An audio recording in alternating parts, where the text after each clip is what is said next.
allemand, l'Abitur. Est-ce que c'est un modèle à suivre? Il y a des similitudes avec le nouveau bac à la française.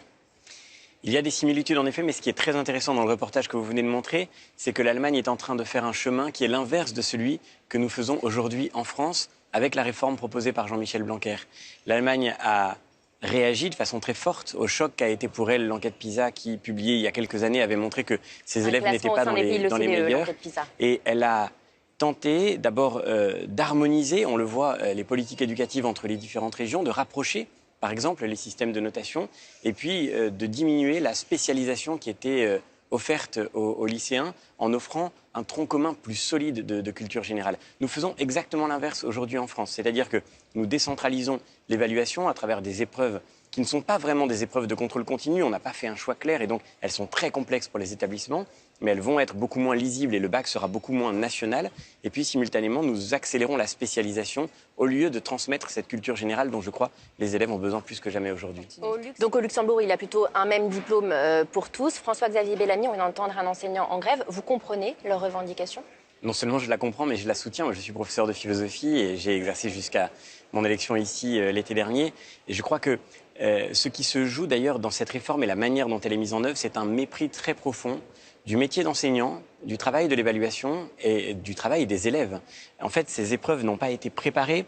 Elles se déroulent dans des conditions de désorganisation absolument invraisemblables. On a des établissements dans lesquels les sujets ont circulé avant que l'épreuve ne soit passée, d'autres établissements dans lesquels des élèves se filment eux-mêmes avec leur téléphone portable en réalisant leur épreuve.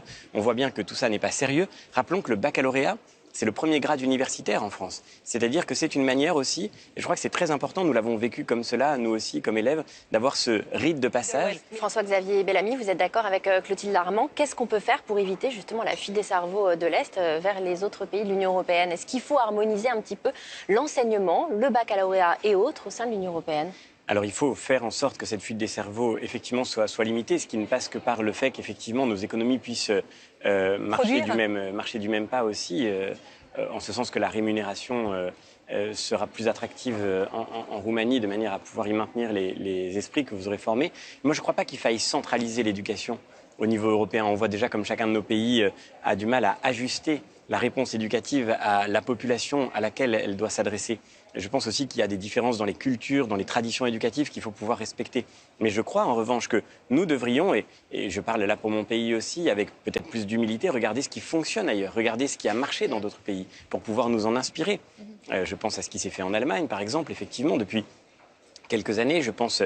Même si on en voit les limites, hein, on l'a vu dans le reportage, les limites du modèle allemand. Bien sûr, mais enfin, les Allemands partaient quand même d'assez loin, puisqu'il y a 20 ans, ils étaient dans une situation très critique. Nous, en France, nous avons un problème majeur qui est que nous avons le système scolaire qui est l'un des plus inégalitaires de tous les pays de l'OCDE. C'est-à-dire que notre moyenne ne veut pas dire grand-chose. D'un côté, certains réussissent très bien, mais de l'autre, certains sont en grande situation de difficulté. Et malheureusement, le parcours scolaire d'un élève est, en France, très directement corrélé à son milieu social d'origine, ce qui est un scandale du point de vue de la promesse de l'égalité républicaine. Il faut absolument que nous puissions regarder ailleurs. Je pense en particulier dans ce contexte de Brexit, ce sera peut-être un peu provoquant, mais je pense à ce qui s'est fait en Grande-Bretagne, où il y a eu un travail remarquable pour réinvestir les savoirs fondamentaux.